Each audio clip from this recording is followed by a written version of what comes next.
ورحمة الله وبركاته. ازيكم حبايبي، اخباركم ايه؟ ان شاء الله تكونوا بخير. النهارده هنعمل مع بعض حواوشي. مش عيش باللحمه الاسكندراني، حواوشي. عندنا لحمه مفرومه وحاطه جنبها حتتين اللي هي هفرمهم معاهم، وبصل وفلفل وتوابل. دي اهم حاجه طبعا. انتوا عارفين الحواوشي بيحتاج بصل وفلفل حراق وفلفل بارد عشان نرضي جميع الاذواق. هنضرب البصل في الكبه، هننعمه طبعا على قد ما نقدر. انا بحط شويه شويه علشان الكبه بتاعتي مش كبيره.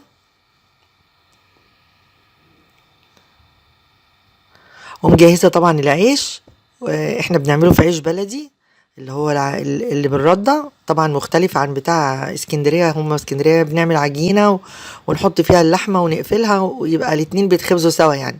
لكن احنا بنحطه في عيش بلدي عادي. بحاول اجيبه من الفرن يكون فاتح علشان اما يتحمص ما يغمقش اكتر من اللازم. اهو بشرنا البصل، وهكمل بقى البصلايه اللي فاضله واحط عليها شويه الفلفل. انا مش هحط فلفل كتير، يعني هم قرنين اخضر وواحد حامي، والفلفل الملون ده هاخد بس نص قرن عشان انتوا عارفين ده بيبقى طبعا تخين، عشان ما يبقاش كلها خضار يعني. هقطع الفلفلتين. الفلفل الرومي الاخضر طبعا ما بيبقاش ضخم زي الفلفل الالوان، فهحط اتنين كده فلفلتين ومعاهم قرن حامي. وهحط بس الاصفر والاحمر، نص واحد ونص من التاني. قطعتهم عشان ينعموا اسرع في الكبه.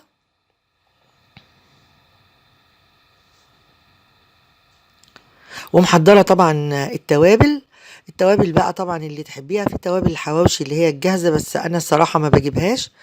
انا بحط من عندي فلفل اسود وبابريكا وشويه كاري وجوز الطيب وكوبيبه صيني وملح وكمون.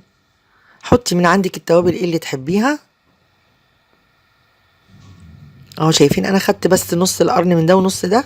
والفلفل ده مش حامي قوي، يعني يعتبر متوسط، مش زي الحراق قوي، عشان الولاد عندي ما بيحبوش الحاجة المشطشطة.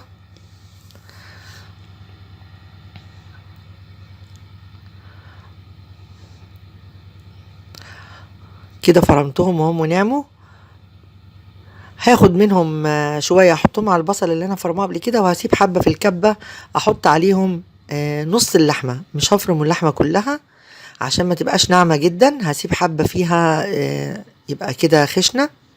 حطيت حتتين اللية ونص اللحمة، هضربهم مع معلقتين البصل اللي فايضين علشان تلف في الكبة، وكام فص توم بيديله ريحة حلوة. وادي التوابل: فلفل اسود وكاري وسبع بهارات وكوبي بسطيني وبصل بودر وتوم بودر. وادي معلقة ملح. وادي جوزة الطيب، هحط منها رشة رشة خفيفة كده بتديها ريحة. ومعلقتين من البصل علشان اللحمة تلف. وهضربهم مع بعض بس يختلطوا علشان حتة اللي هي تنعم. وهنحط كله على بعضه في الطبق وبقية اللحمة، وهنعجنهم بقى عجنة كويسة جدا، كأنك بتعجني حتة عجين، علشان اللحمة يبقى فيها أنسجة، وعشان كل الحاجات دي تتجانس مع بعضها. لو عندك وقت وحابة تسيبيه في التلاجة شوية بالتوابل والبصل يكون أفضل. لو مستعجلة مفيش مشكلة. اهو عجناها كويس جدا عشان كل الحاجات تختلط. والبصل بصي بلاقي حتة كبيرة ولا حاجة ما تقطعتش في الكبة بشيلها. بس كده تمام، عجناها حلو. انا طبعا بسرع الفيديو عشان مش عايزة اطول عليكم. المهم بس الفكرة بس توصل. وطبعا انتوا كلكم ما شاء الله عليكم شطار وبتعملوا كل حاجة، بس اهو يعني بنفيد بعضينا. وادي العيش، شايفين انا جايباه فاتح شوية، ما يبقاش وشه متحمر قوي عشان ما يغمقش في الفرن. طبعا فاتحاه من الجنب، وهرص بقى اللحمة جواه، هفردها جواه.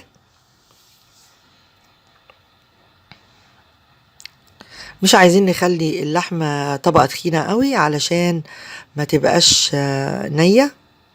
يعني افرديه وغطي قعر الرغيف كله يعني بطبقة متوسطة. علشان طبعا احنا هنحطه في الفرن فبيستوي بسرعة عشان تلحق اللحمة تستوي. اهو شايفين انا بحط الطبق الرغيف تحتيه طبق علشان اما اضغط كده بايدي وافرد اللحمة جواه العيش ما يتقطعش. اهو نفرد كده وهنملى الرغيف ونتأكد بس ان كله سمكه زي بعضه. انا شايفين بحط اللحمة بايده وبساوي بالايد التانية من فوق الرغيف علشان يبقى مفيش في حتة فاضية وحتة تخينة وحتة رقيقة. يعني ده حوالي نص كيلو لحمة عمل لي حوالي 7 أرغفة. طبعا الخضار بيكترها وفي نفس الوقت بيديها طعم طبعا.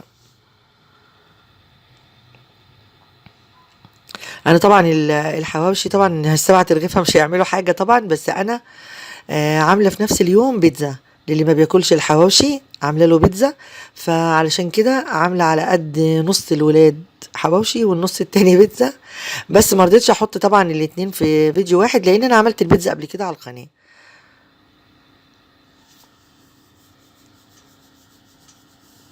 اهو كده بنفرده، هكملهم كده كلهم.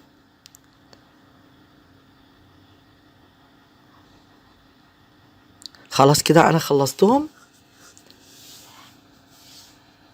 اهم 7 أرغفة.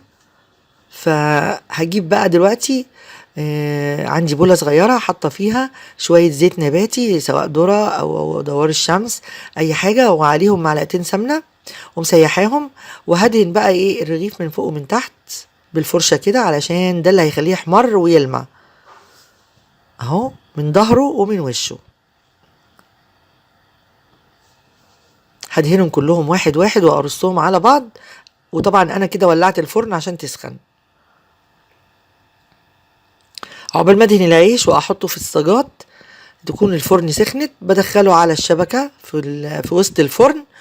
بيحمر من فوق من تحت، بقلبه طبعا وبيطلع بقى جميل ومقرمش طبعا. بصوا العجين طبعا الرغيفة فيها حتة عجين تحت بشيلها.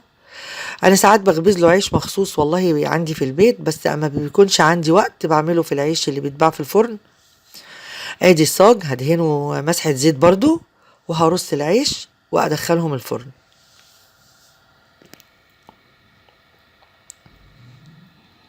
الصاج ده علشان خفيف اللي هو بتاع الفرن الكهرباء، هما 2 انا حطاهم فوق بعض على فكرة، حتى كل 2 على بعض علشان يبقى تخين شوية ما يحرقش العيش.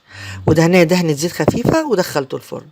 بس اهو طلع طبعا قلبته وهو في الفرن على الوش ده وعلى الوش ده لحد ما اتحمر.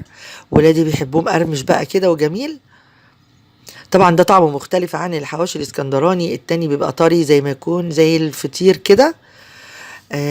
بيبقى حلو برضو، بس ده طعم وده طعم. نرش عليه شوية بقدونس، عملت جنبه تومية في كاتشب وبس كده، وهنقطعه جميل نشوفه من جوه. هو طبعا سخن جدا بس انا هفتحه علشان تشوفوه من جوه ان اللحمة استوت. هو بياخدش وقت على فكرة، يعني بيقعد في الفرن بتاع تلت ساعة نص ساعة.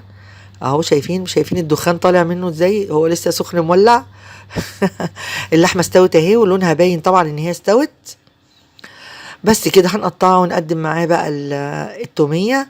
نقدم معاه كاتشب.